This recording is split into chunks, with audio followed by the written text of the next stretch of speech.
Hey, what's good, champions? Arian, Tyson here. Listen, I wanted to shoot this video because for the last couple of days, I've been talking about daily life choices that you will regret.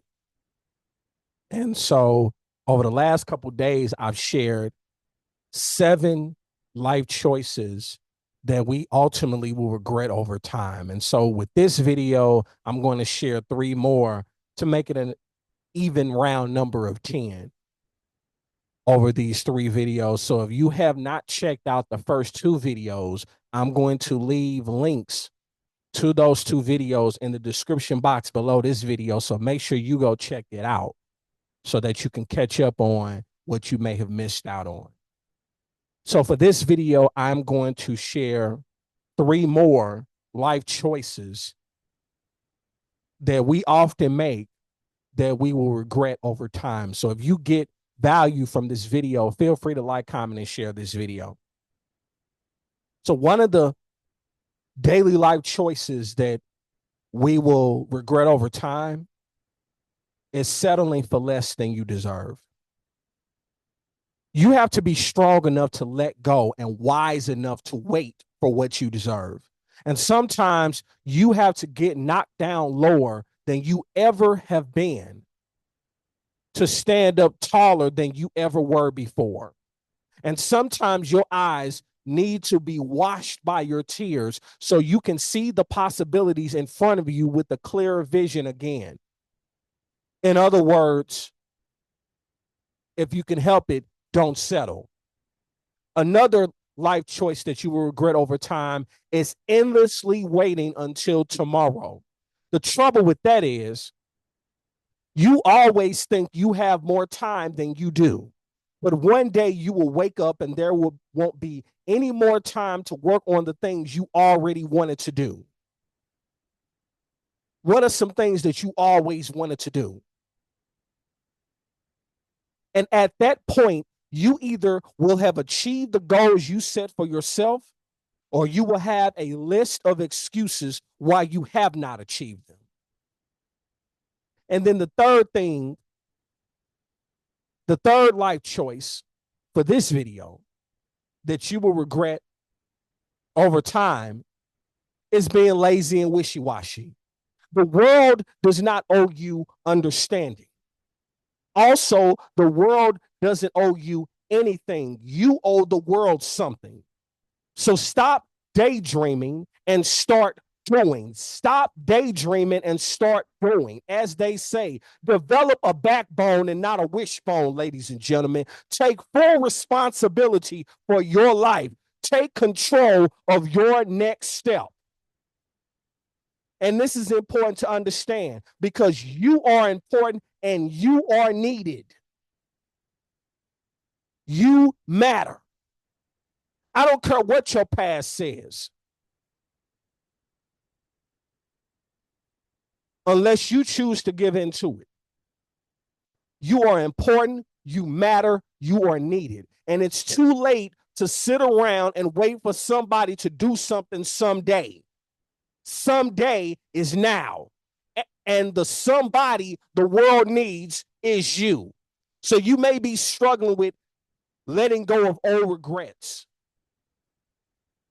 And over these 3 videos, I've given you 10 crucial reminders.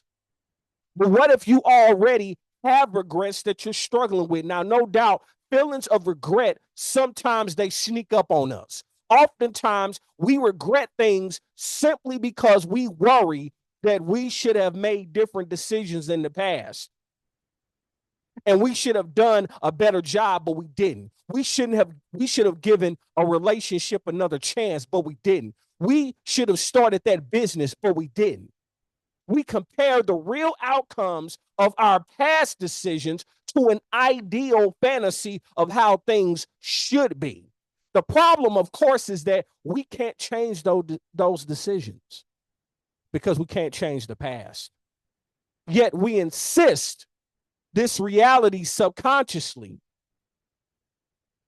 And we keep overanalyzing and comparing the unchangeable reality to our ideal fantasy until we've wasted lots of time and lots of energy. But why? If we logically know better, why can't we just let all of our ideals and all of our fantasies go? Because we identify personally with these ideals and fantasies. We all have this vision in our minds of who we are, our well-being and our well-meaning intentions, our intelligence, our social impact, etc. And we make the best decisions we can, of course, because again, we generally mean well. Even if you struggle with deep-seated self-esteem issues, you probably still identify with yourself as a decent and respectful human being. And so when someone says something about us that contradicts the vision of ourselves that we identify with, they insult our intentions, they insult our intelligence, they insult our status, etc. We take offense and we feel personally attacked. And we have a hard time of letting it go.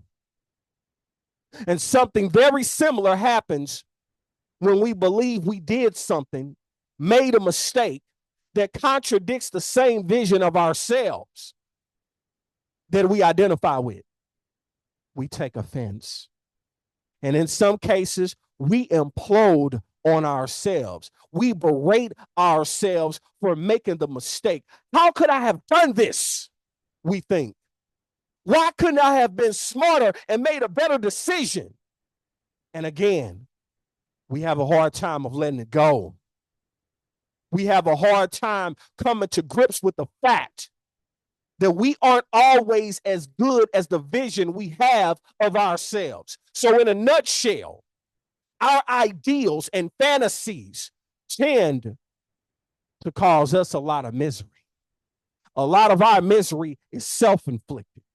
And the key is to gradually practice letting go of these ideals and fantasies and focus instead on making the best of reality. The truth must be embraced. It must be embraced.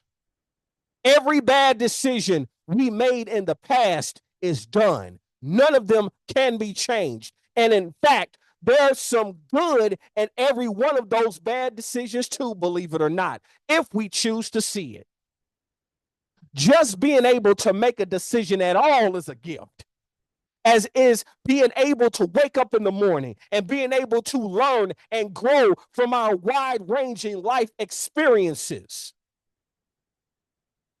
And as I wrap up this video, understand that we are not actually what we envision ourselves to be, at least not always. We are human, and therefore we are multi-layered. But most of all, we are imperfect. We do good things. We make mistakes. We give back. We're selfish. We're honest. And we tell white lies sometimes. Even when we are doing our absolute best, the propensity still lies there in being prone to slip.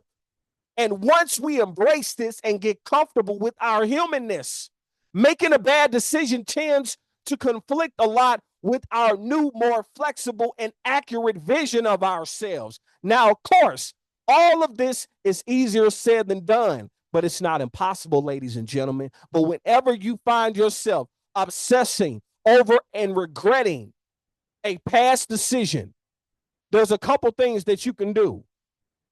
You can, number one, acknowledge that you're falling into this pattern. Two, you can realize that there's some ideal or fantasy you're comparing your decisions and yourself to. And three, practice letting go of this ideal or fantasy and embrace a wider range of reality in the present moment. The past is history. Tomorrow is a mystery. Embrace the gift of now or live a life of misery. That's what you must do. And the choice is yours. And whatever you choose, now that you have the knowledge, it's up to you to apply it.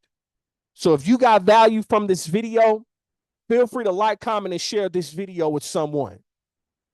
If you have not already done so, subscribe to my YouTube channel.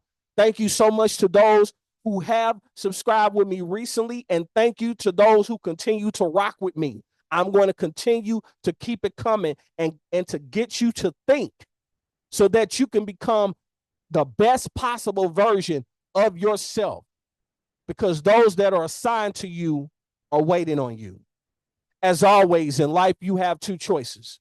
You can make moves or you can make excuses, but you most certainly cannot do both. It's yours truly, Arian Tyson, and I will talk to you on the next one. Peace.